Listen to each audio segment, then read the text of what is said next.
절대적으로 만들면 안 되는 사람 5가지. 여러분 살다 보면 이런 생각 해보신 적 있으신가요? 아, 저 사람이랑은 안 싸울걸. 직장생활 하면서 그리고 수많은 사람들 만나면서 깨달은 게 있습니다. 세상에는 절대적으로 만들면 안 되는 사람들이 있어요.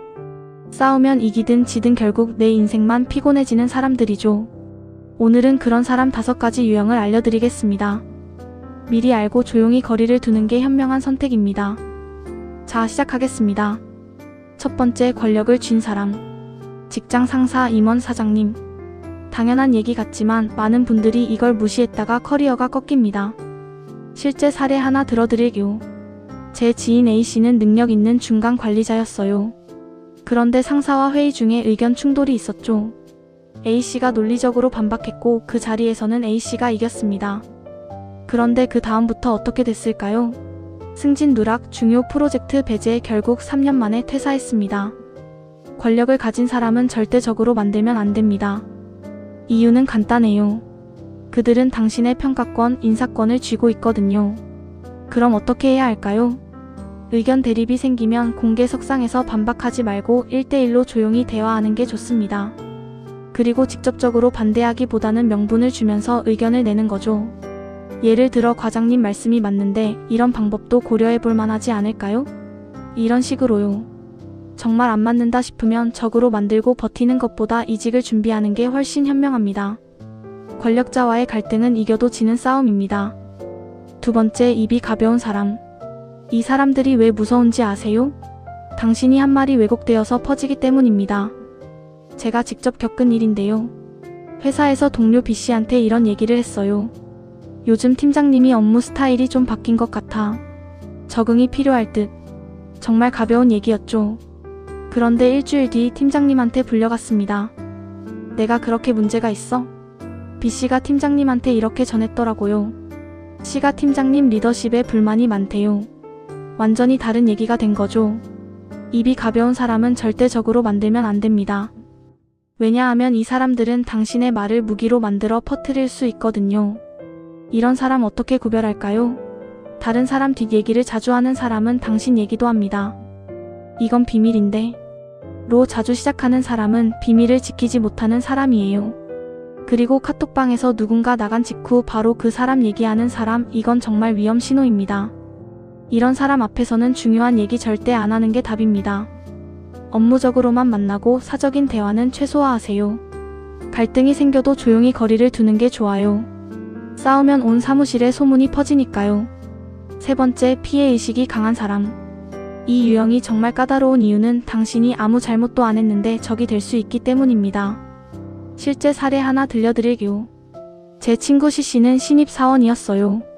팀에 5년차 선배 D씨가 있었는데 어느 날 C씨가 팀장님한테 칭찬을 들었어요. C씨 보고서 정리 잘하네요. 그날부터 D씨가 C씨한테 차갑게 대하기 시작했습니다. 나는 5년 동안 이렇게 안 했는데 신입이 잘난 척한다는 식이었죠. 피해의식이 강한 사람은 모든 걸 자기 기준으로 해석합니다. 당신이 성과를 내면 나를 무시하려고 그러나? 이렇게 생각하고요. 당신이 의견을 내면 내가 틀렸다는 거야? 라고 받아들이죠. 심지어 당신이 조용히 있어도 나 무시하네 라고 생각합니다. 이런 사람과 적이 되면 어떻게 될까요? 끊임없이 피해자 코스프레 하면서 당신을 가해자로 만듭니다. 주변 사람들한테 저 사람이 나한테 이렇게 했다며 선동하죠. 어떻게 알아볼 수 있을까요? 작은 일에도 왜 나만 그래? 라고 자주 말하는 사람, 자기 실수도 남 탓으로 돌리는 사람, 칭찬받는 동료를 질투하는 사람, 이런 특징이 보이면 조심해야 합니다. 이런 사람 앞에서는 절대 두각을 나타내지 마세요. 그리고 업무 지시는 문서나 메일로 꼭 남기는 게 좋습니다. 나중에 증거가 필요할 수 있거든요. 갈등이 생기면 조용히 증인을 확보하고 정 안 되면 팀 이동을 고려하는 게 현명합니다.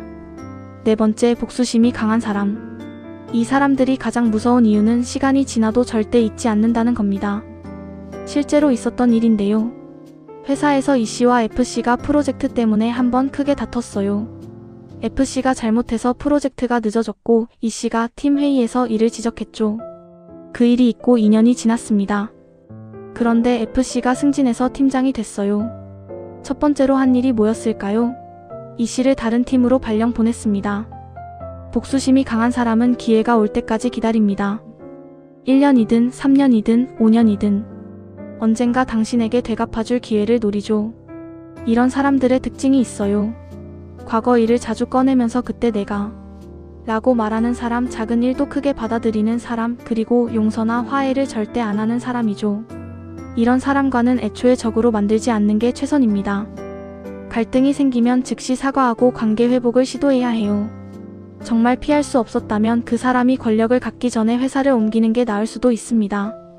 복수심 강한 사람과는 같은 조직에 오래 있으면 안 됩니다. 5번째, 네트워크가 넓은 사람. 이건 의외일 수 있는데요. 능력 있고 인맥 좋은 사람 왜 적으로 만들면 안 될까요? 간단합니다. 당신이 고립되기 때문입니다. 지씨 사례를 들려드릴게요. 지씨는 회사에서 인기 많은 선배 H씨와 갈등이 생겼어요. 업무 방식 차이 때문이었죠. 그런데 H씨는 회사 내 친한 사람이 엄청 많았습니다. 다른 팀 사람들, 임원들, 심지어 인사팀까지. 결과는 어떻게 됐을까요? 지씨가 점점 회사에서 외톨이가 됐어요.